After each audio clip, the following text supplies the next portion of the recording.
এই ছাত্রলীগ আমাদের প্রাইভেট বিশ্ববিদ্যালয়ের ছাত্রদের উপর হামলা করতে ভয় পেত। দোষীদেরকে আইনের আওতায় আনতে হবে 24 ঘন্টার মধ্যে এবং দোষীদেরকে সিসি ক্যামেরা ফুটেজ দেখে আইনের আওতায় আনতে হবে 24 ঘন্টার মধ্যে এবং নয়তো আমরা আরো কঠোর কর্মসূচি দেবো। হচ্ছে আমাদের টোটাল সংখ্যা 12 থেকে 15 কমিটি নিয়ে আমাদের বেসরকারি বিশ্ববিদ্যালয়ের একটু চাওয়া পাওয়া ছিল, সেটা হচ্ছে ওখানে আমাদের দাবি দেওয়া হয়েছে। ওই কমিটি নিয়ে আমাদের সাথে কোনো ঝামেলা হয়নি।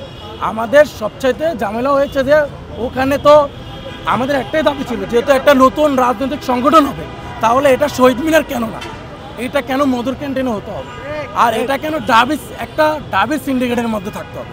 কারণ নতুন রাজনৈতিক বন্দোবস্ত তো হবে জনমুখী রাজনৈতিক বন্দোবস্ত সকল মানুষের। সে জায়গায় কেন আমরা একটা জায়গায় সীমাবদ্ধ হয়ে থাকবো? আমরা সকল যেহেতু জায়গায় চিন্তা করতেছি, একটা জায়গায় আমরা থাকবো না।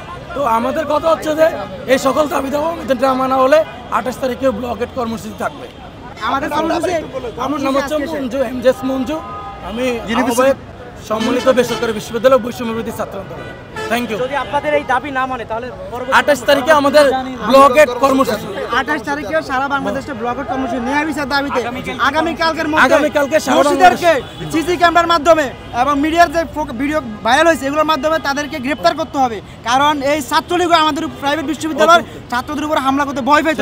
আমরা তাদেরকে দেখিয়ে দিছি প্রাইভেট বিশ্ববিদ্যালয়কে, তারা যদি ভুল করে প্রাইভেট বিশ্ববিদ্যালয়কে দেখতে হবে, বুঝতে হবে মাইন্ডসেট কি।